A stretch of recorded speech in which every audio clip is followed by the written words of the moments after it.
नमस्कार दोस्तों, स्वागत है आपका मेरे चैनल कॉमिक्स लाइफ में। शुरू करते हैं मनोज कॉमिक्स की एक और मज़ेदार कॉमिक्स, दीवाने दौलत के। दीवाने दौलत के चित्रांकन स्टूडियो राजश्री। एक रोज़ सुबह बहू को जलाकर मारा। सुनीता दहेज की बलि वेदी पर कुर्बान। बहू जली। दहेज की बलि वेदी पर एक बहू और कुर्बान। वकील राम प्रकाश अखबार पढ़ रहे थे। यह खबर पढ़कर उनका चेहरा गुस्से से बुरी तरह तमतमाया हुआ था। उफ, पता नहीं हमारे देश से दहेज का यह कलंक कब मिटेगा। कब तक मासूम युवतियां दहेज की बलि वेदी पर यूं कुर्बान होती रहेंगी। कब रुकेगा खून का यह दरिंदगी भरा खेल। तभी राम प्रकाश का बेटा मोहन वहां आ पहुंचा। मोहन की आयु मुश्किल से 14 वर्ष की थी, किंतु हिम्मत और साहस मानो उसमें कूट कूट कर भरा हुआ था। दूसरों का दुख दर्द बांटने की खातिर वह मौत के मुंह में छलांग लगाने से भी नहीं हिचकिचाता था। आज पूरे शहर में मोहन नन्हे जासूस के नाम से प्रसिद्ध हो चुका था। Good morning daddy. Morning son. क्या बात है डैडी, आज आप कुछ परेशान नजर आ रहे हैं।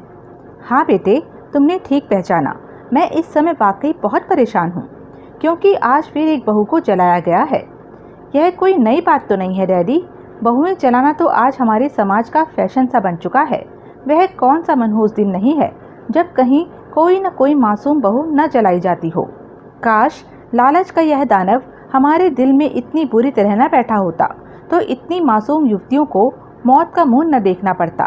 दहेज रूपी काल दानव उनको इस तरह न निगल पाता। आज किसी भी दिन का अखबार उठाकर देख लो, तुम्हें किसी सुनीता, शालिनी या माधवी नाम की बहू के जल कर मर जाने की खबर ज़रूर पढ़ने को मिल जाएगी। सोचकर आत्मा खून के आंसू बहाने पर मजबूर हो जाती है। आखिर ऐसा क्यों होता है बेटे? अपने डैडी की भावनाओं को समझकर मोहन का दिल श्रद्धा से भर उठा। किसी ने सच ही कहा है डैडी कि पाप का घड़ा बहुत जल्दी भरकर फूटता है। विश्वास रखिए, जुर्म और अत्याचार का यह व्यापार अब ज़्यादा दिन नहीं चलेगा। वह वक्त दूर नहीं जब हिंदुस्तान का हर नौजवान जाग उठेगा और दहेज की ये कुरीतियाँ हमेशा हमेशा के लिए इस देश से मिट जाएंगी। शाबाश बेटे, वह पीढ़ी शायद तुम लोगों की होगी।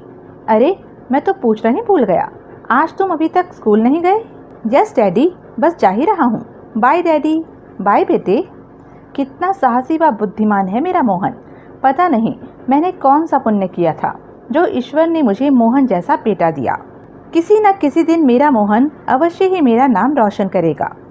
काश दहेज के ऐसे लालची मेरे सामने आ जाएं, तो मैं उन्हें बताऊं कि एक अबला मासूम की जान की क्या कीमत होती है।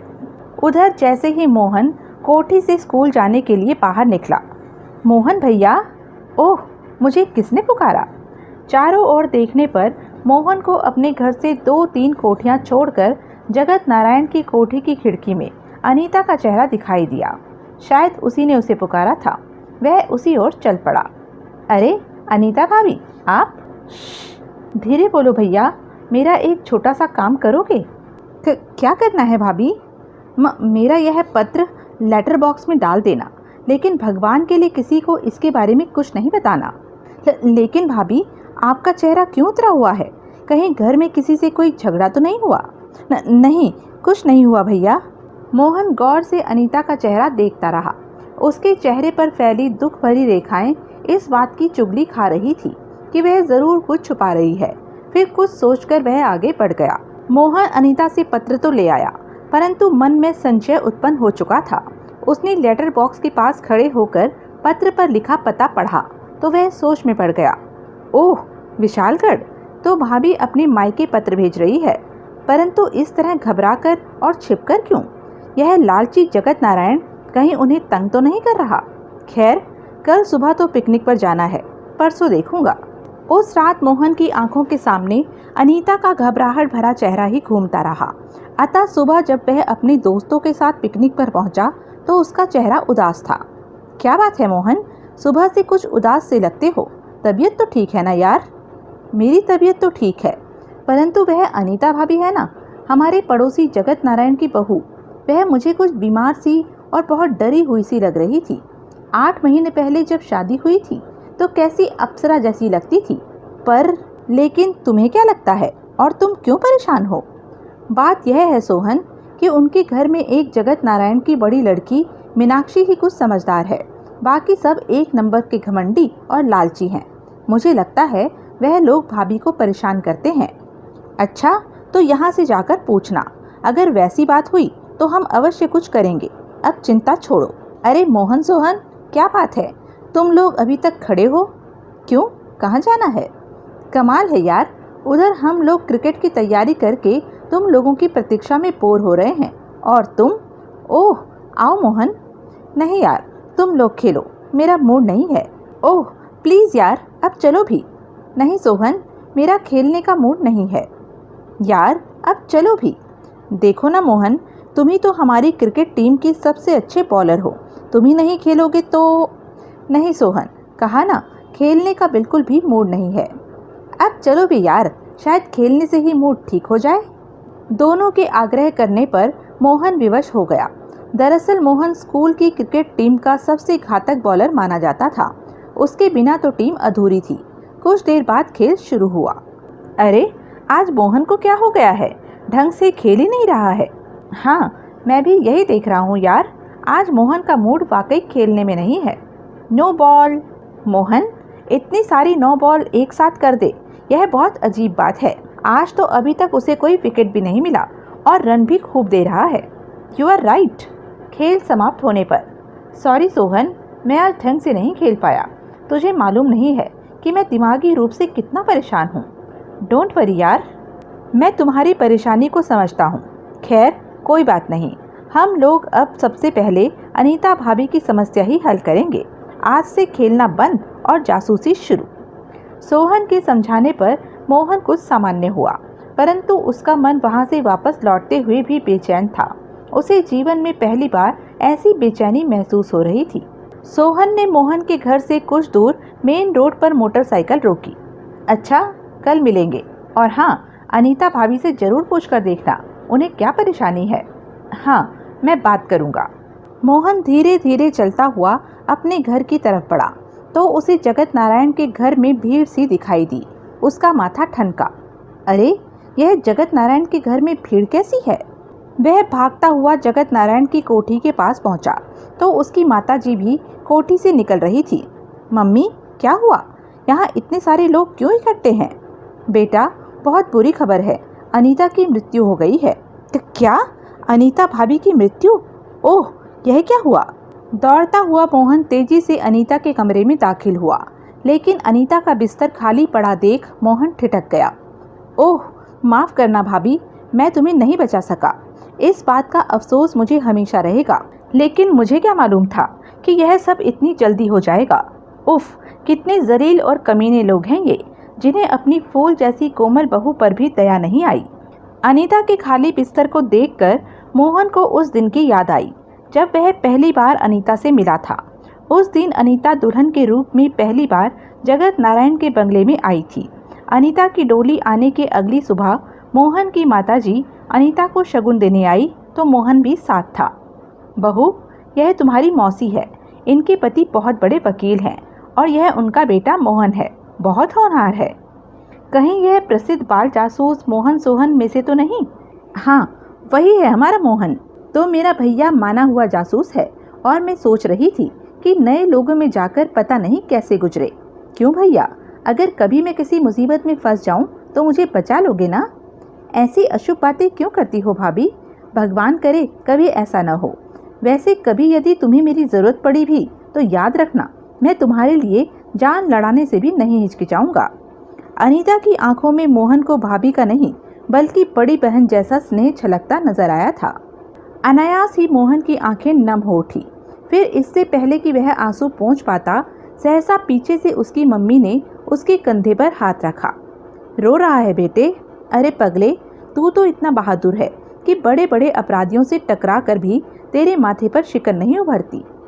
वह और बात होती है मम्मी, परंतु अनीता भाभी, उफ, वह बेचारी तो बेमौत मारी गई है। क्या कह रहा है तू? बेमौत? हाँ मम्मी, अनीता भाभी वास्तव में बेमौत मरी है। दहेज के लालच में इन लोगों ने उनका खून किया है। कहीं तेरा दिमाग तो खराब नहीं हो गया है? पागल तो नहीं हो गया है तू? अनीता एक लंबी बीमारी के बाद अपनी मौत मरी है, लेकिन लगता है तेरे दिमाग पर जासूसी का भूत पूरी तरह सवार है। इसलिए तुझे हर बात में जुर्म ही दिखाई देता है। मेरी बात का विश्वास करो मम्मी। फिर मोहन ने मम्मी को बताया कि किस तरह अनीता ने छिपकर उसके हाथों अपने मायके पत्र भिजवाया था, किंतु उसकी मम्मी को उसकी बात पर बिल्कुल विश्वास नहीं हुआ।